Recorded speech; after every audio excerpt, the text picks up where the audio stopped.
Hi, everybody. Bernie Sanders is fed up with Republican obstruction, and here to join us and talk about it, John Nichols of The Nation. John, welcome to the program. It's a pleasure to be with you. Well, your recent piece entitled Bernie Sanders is fed up with Republican obstructionism talks about how he's kind of come out of the box saying, hey, we can't do bipartisanship. Talk about that.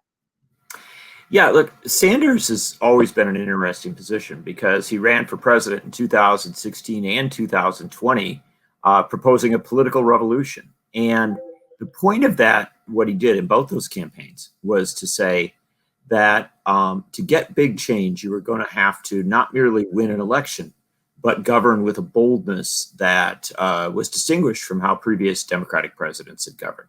Now, Sanders didn't become president, big news. But he played a critical role in electing Joe Biden. When it became clear that Biden was going to be the nominee, Sanders threw in a very strong way. And frankly, they developed a pretty good relationship.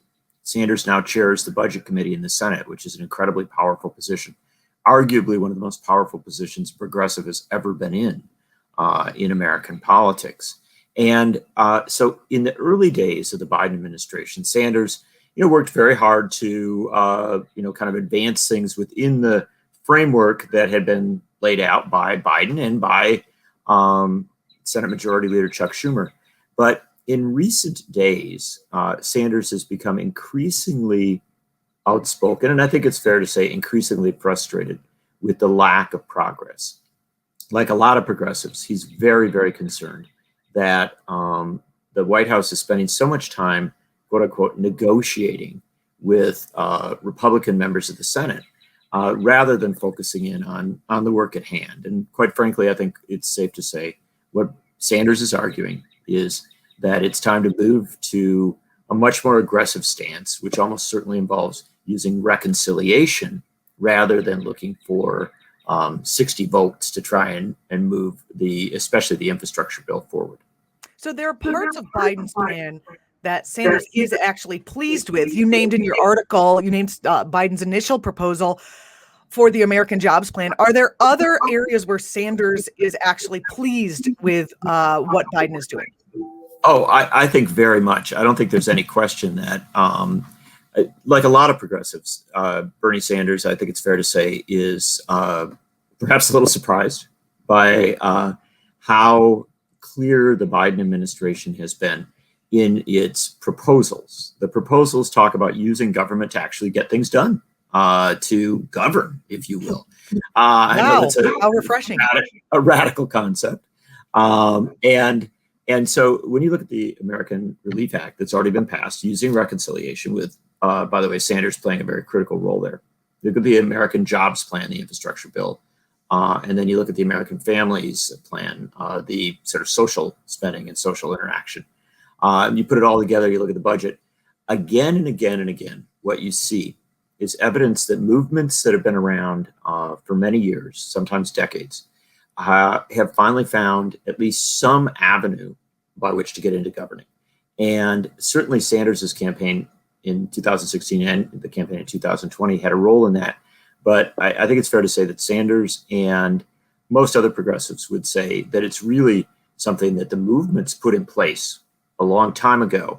They set a standard for a $15 wage, for paying caregivers a living wage, for investing in broadband internet, not merely because that's good for tech companies, but because in a digital age, you have to connect rural America and urban areas that are so often left behind. And so all of this stuff, all of these proposals are a part of especially the infrastructure plan, which has got tremendous amount of proposed spending for caregiving and a host of other initiatives. Now, the Republicans hate that. They're very, very blunt, saying, oh, we only want, quote unquote, traditional infrastructure. And I think that Sanders and the progressives, he's not alone in this, are saying, no, what Biden's done here is exactly right. This is a redefinition of infrastructure. And the key to this is the Republican approach by saying, oh, we only want to fund traditional infrastructure. Well, that would say if the Republicans were in charge, say in the 1950s, they wouldn't have built the interstate highway because they would have said, well, that's not traditional infrastructure. It's not the horse and buggy, or in the 1970s, they wouldn't have built airports because they said, well, that's not traditional infrastructure. It's not the car. You know what I mean? It's like this notion that traditional infrastructure sits in one place and you never update it is absurd. Biden has recognized that, and Republicans are pushing back. They're using very, frankly, crude and illogical arguments, and financially just absurd approaches. And like I said in the headline, I think Sanders is fed up with it. Do you think? Why do you think Joe Biden maintains this desire for bipartisanship? He's clearly politically astute? Does it give him an excuse not to do some of these more progressive things, to appear like he's trying and to play the blame game? What is behind, in your opinion, why he maintains this desire? Oh, I think the answer to that is that Biden is a man of politics. He's a man of the Senate. He's a man of his own experience, which, frankly, has gone back a long way. 36 years in the Senate, 8 years as the vice president of the United States. And all of that time kind of, I think, trained him to a certain mentality.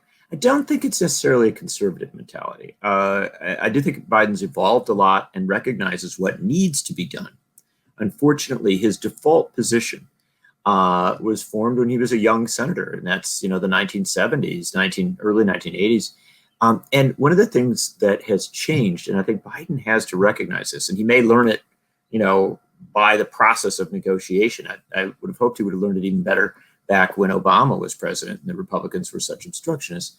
But that is that there are no partners left, and this is an important thing to understand. When Biden came to the United States Senate, there were Republicans who were more liberal than he was. There were Republicans who were to his left. In fact, there were Republicans like Jacob Javits and others who were to the left of the vast majority of Democrats. And that held true even into the 1980s. You had Republicans like Mathias from Maryland who were very, very progressive. Hatfield from Oregon, Chafee from Rhode Island. These were real partners, people that Democrats could go to and who would sometimes say, no, you're not doing enough. You're not progressive enough. It's important to understand when they're doing civil rights in the 60s, there were Republicans like John Lindsay, then a congressman from New York, and definitely a couple of other members of the House who literally said, no, the civil rights bill isn't bold enough. It's not committed enough to racial justice. And they pressured the Democrats from the left. Those people are gone. That Republican Party has ceased to be. They were driven out of the party. The people who now might present as moderates are not moderates. They are extreme conservatives. And when you negotiate with them, you don't negotiate toward the center. Like Liz Cheney, right? Like the people who are getting, lambasted for not being Trumpy enough. That's right. But you see, understand, Liz Cheney is an extreme right-winger. She's somebody who is so far to the right of where Ronald Reagan was as president, so far to the right of where Barry Goldwater was. And frankly, she's an incredibly mean-spirited and destructive player. Now, it happens. She's right about something. And that is, she's right that Donald Trump and his Republican allies are a threat not merely to the Republican Party, but to democracy itself. They are literally at war with small d democracy. And so we're going to talk about that in our next segment. My question to you, John, is how important is Bernie's support for Biden? Bernie really is the head or thought leader, at least, of a large fraction of the left. And when he comes out to say, hey, it's time to stop with the bipartisanship and let's just do this another way. The voters have spoken. We've got the House, we've got the Senate, we've got the presidency. Let's get it done. How important is Bernie's support for Biden? Well, it's very important. It's not the only important kind of progressive lane in. There's no question that Alexandria Ocasio-Cortez, a strong Sanders backer in 2016 and 2020, plays an important role in mobilizing a lot of folks. Rashida Tlaib, Ilhan Omar, we can run down the list. There are a lot of progressives. But it is true that Sanders has the most name recognition. He is the immediate former progressive candidate for president of the United States in 2 election cycles, and someone who, when he speaks up, that's noted, not just by progressives, but by media in general. And so his support, his engagement is incredibly important. I don't think there is going to be a break between Bernie Sanders and Joe Biden. I don't think Bernie Sanders, unless you got to a clear issue of war and peace, or of dismantling, somehow damaging Medicare, Medicaid, Social Security, something like that. There, I think you would see a break, but I don't think Biden's going to do that. And so I think you're going to continue to see this this pressure, this pushing, and when someone like Sanders speaks up, that becomes important, just as when someone like AOC speaks up, when any number of other people do, because that's a signal to the Biden administration that you've got a problem here, that you have people who are frustrated. And it's important to understand that while the center right, and I would argue even in some case the right within the Democratic Party, is very noisy. They're saying, oh, well, we don't like filibuster, or we don't like reforming the filibuster. We don't like, doing this or doing that. They're making huge demands from a tiny position within the party. Mm-hmm. The most conservative candidates for president in 2008 and 2020 were marginalized immediately. They got nowhere. And so there isn't a place for a center right in saying, oh, this is what our policy should be. You can certainly have some more conservative people within the Democratic Party. Both parties will have, at least some play within them. But I think that it's important when people like Sanders, AOC, and others speak up, because they're effectively saying to Joe Biden, look, you really need to listen to the people that made it possible for you to become president. And unfortunately, our media system in this country tends to, just salivate at, any so-called centrist that comes forward and go, oh, wow, you don't actually believe in doing much. You're great. That's effectively the response of a lot of our media.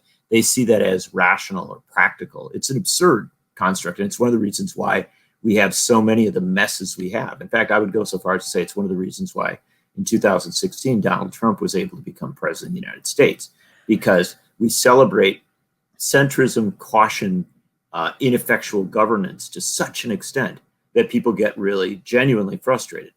I think what Sanders and others are saying is, don't fall into that trap. Don't fall for the siren call of centrism, when what we really need is bold, progressive action. Well, Biden, as we mentioned at the top of this piece, Biden has been movable by progressives. Do you believe that now that Bernie and perhaps some of the others will follow suit are going to be pressuring him to use reconciliation or use whatever means necessary to just pass this thing, that he will listen, in fact? I hope he does. Look, it's been a delicate dance here. Biden has said, well, we're going to give it a few more weeks, or we're going to do this, or, a plan will come forward. The Republican proposals, especially on the infrastructure bill, have been absurd. Let's discuss that.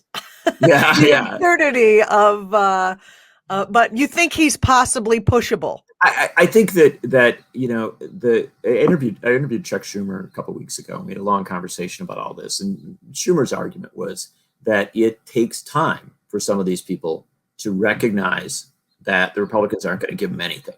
Now, the progressives, I think, are pretty clear on that. They recognize already, and frankly, they want more. And so the question is, can time move Biden and experience move Biden? I think there's evidence of that, but I don't necessarily think it's just from pressure from progressives. I think it's also the practical reality. Hopefully, Biden is enough of a politician, and this is politics, to recognize that in 2022, when his majorities in the House and the Senate are up for grabs, right? When it's going to question whether he's going to have an effective second part of his first term, it's unlikely that people are going to remember the American Relief Act of, the start of 2021. It's unlikely that they're going to remember the executive orders from the start of 2021. Biden can talk about those things, But there's going to be a lot of folks who say, yeah, but where's the rest of it? Where's governing? Where's all the things that need to be done? And you say, well, it turned out the Republicans were bad guys. Well, yeah, we know the Republicans are bad guys. So, or at least it's a lot of cases here. Yeah. So why didn't you, act? Why didn't you govern? And I can tell you this right now. The assumption is, the hope is that Joe Biden is smart enough as a politician, and frankly, progressives create enough pressure on this message to recognize that there's no working person in America who's struggling to get by with 3 jobs and their income is insufficient. Maybe they're single mom supporting several kids and all the time challenges and requirements on them, to say, oh yeah, I am really satisfied that you had an option to do a jobs plan. You had an option with reconciliation to go big on these things, but you just didn't feel like, going there. And I'll tell you right now, anybody who thinks that griping about the Republicans on the filibuster in the 2022 campaign is going to be sufficient to mobilize a mass turnout doesn't know much about politics. Politics is about delivering, not about, complaining. Well, if we take a wide angle lens here, it does seem like Biden is doing all the political things he needs to do in order to get his infrastructure plan passed in its hopefully entirety. He has to go the bipartisan route.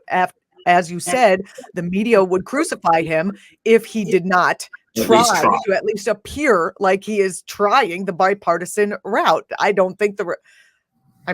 guess it's popular for Republicans to just say we're obstructing, and they don't care. They're just not even playing politics anymore. They're just straight up obstructing. So it seems like, okay, we'll try bipartisanship, then we'll have Bernie come out. Hopefully they're thinking this through and say, hey, we got to move on this. And then the rest of us will get behind what Bernie says, because we just generally do. Even if we're too busy with our kids, we trust Bernie. He has a trust factor.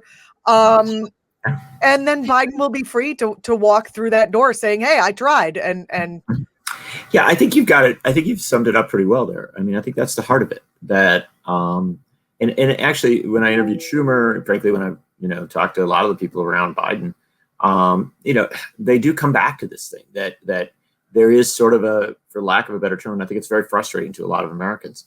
There's a sort of dance that goes on in D.C. You have to at least bow to bipartisanship. You have to have meetings. You invite these people to the White House. Even Trump, occasionally, went through the dance, just, didn't do much with it. And so I guess our media forces this on presidents. But then the real question is, how long do you do the dance? And I don't know if you went to high school. I did, you go to high school. Yeah. You go to a high school dance. No, you go to a high school dance, and if it's boring, then you and your friends take off and go do something else, right? It's like, I think the dance is getting a little boring right now, to be quite honest. And I think Biden should go hang out with his friends, rather than, like sitting there on the, talking to, whatever stray Republican comes into the White House that wants to chat about some plan. The Republicans aren't even offering a reasonable plan. Elizabeth Warren said they're leaving behind women. That's half of the population. Talk about the plan that the Republicans have put on the table and what it leaves out specifically. Well, the Republicans are making Lucy with the football look like, like an honorable player. They literally, first they came in and they said, hey, how about this?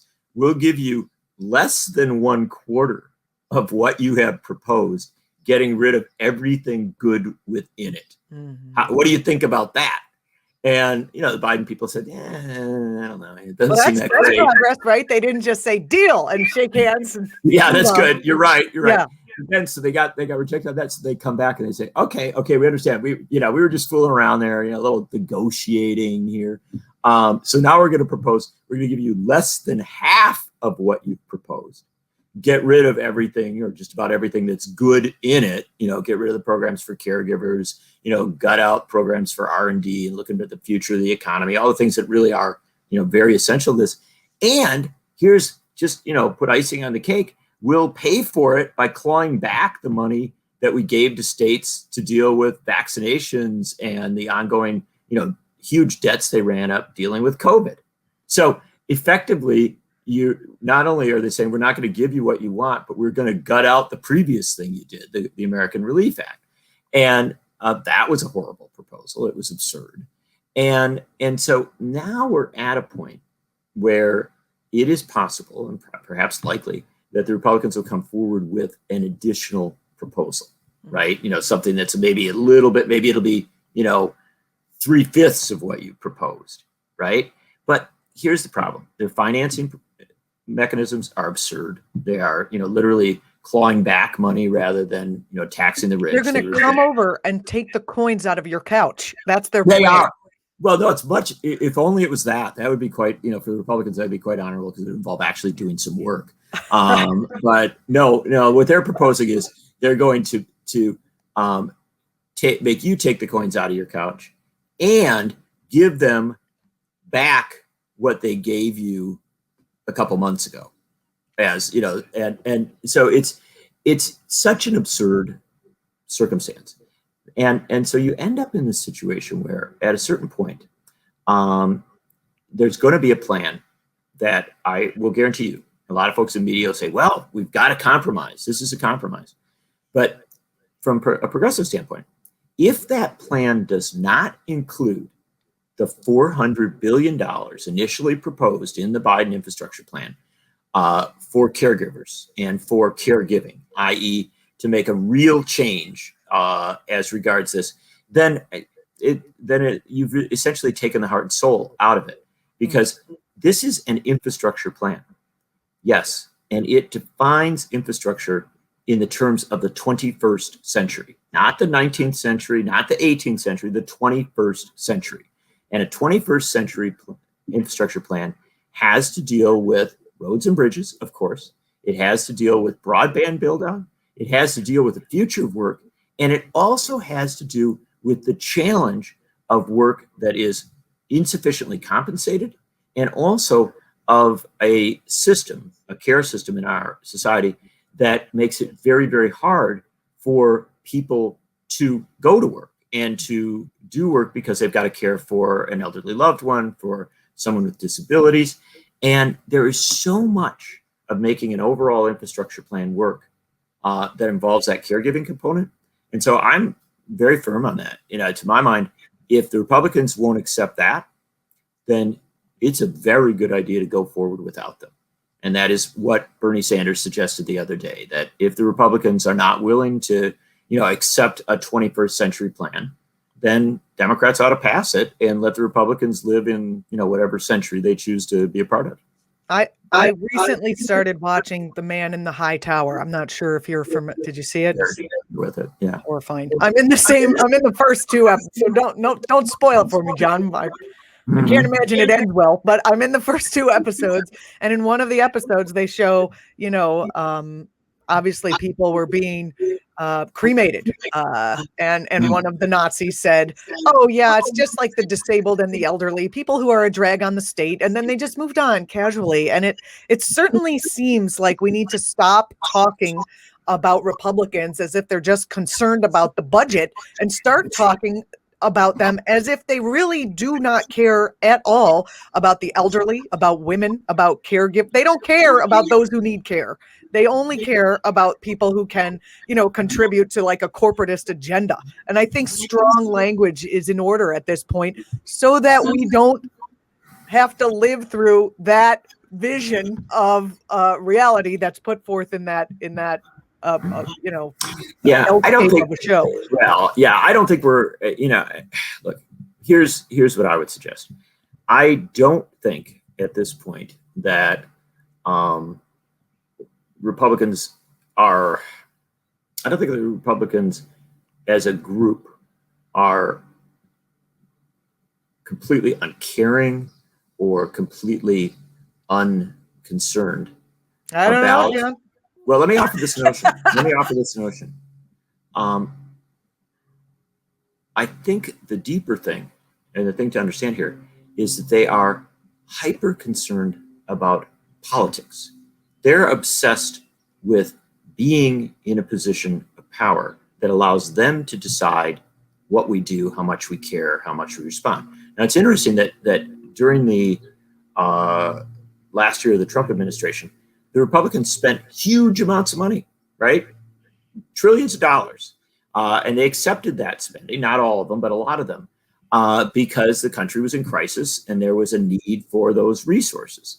And so this is where you get to this really stark reality. It's one of the most, to my mind, one of the most shocking notions imaginable, that when they were in power, they accepted that the United States was in a place where you needed to spend trillions of dollars to make it possible for people to survive a pandemic and to make it possible for people to, survive a terrible economic downturn. Now they're not in power, and they're like, oh no, we don't need that. We're gonna obstruct that. We're gonna bar that, and so it's this jarring hypocrisy. And I've written a lot about this over the years. It was a fascinating thing that when George W. Bush was president of the United States and Bush got reelected in 2004, they were meeting, there's a gathering, and they started talking about more tax cuts for the rich. And George W. Bush reportedly said something along the lines of, didn't we already do that? And Dick Cheney was like, oh, stay on message. It's like, we keep doing that. That's what we keep doing. We're not going to be done ever. The way I think is important to understand is that when Republicans are in charge, they may be willing to actually, provide some funding to do some decent things, but they want to do it in their context and they want to make it work in their way. When Democrats are in charge, they're like, oh, what do the Republicans say? How can we work with them? That's the distinction between the two parties. And you don't necessarily, I think both parties are incredibly flawed. And you don't necessarily have to, see one as, the devil incarnate, one as the angel per se. But what you do need to see. I don't think we see that anymore. Yes. No, but I think certainly not at this point. Yes. But I think what we do need to see, and I think what's really important, is that the Democrats tend to play the sucker, right? They play the fool. They are Charlie Brown going one more time to kick Lucy's football. And instead of, when they're in a position to govern, saying, yeah, Republicans, we backed you up. We voted with you to respond to COVID. We voted with you to respond to the economic downturn. Now we're in charge. Where are you? Why aren't you here? And if you're not going to come here, then yes, we are going to do it without you, because you can't see beyond a narrow political gambit that is so cynical and so hypocritical that it's damaging to the country and frankly damaging to people's faith in the possibility of democracy. And I would hope that at some point soon that Joe Biden, we're talking about Bernie Sanders a lot in this conversation, but I would hope at some point soon that Joe Biden would take his bully pulpit and speak to the country and say very bluntly, look, we tried for bipartisanship. They didn't take it seriously. They refused to do it because they're unwilling to accept the fact that they lost the 2020 election. Trump himself denies it. His partisans have tried to overturn it. And now they are standing in the way of us governing. We can't accept that.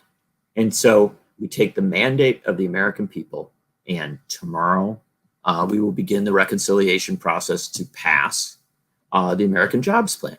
And then I think also, look, get to the filibuster. This is a frustrating thing because you have some Democrats that are really bad on this issue. But I think it's time to say, look, we're going to start to explore changing the rules in the Senate so that we get an up-down vote. And this is an interesting thing, if you have an up-down vote on all these pieces of legislation, the For the People Act that Joe Manchin isn't very excited about, the George Floyd Justice and Policing Act, a host of other measures.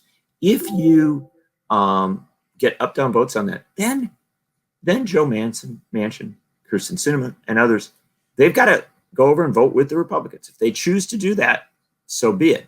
But it is absurd to say we're not going to have a vote because Joe Manchin says he doesn't feel like it, right? Yes.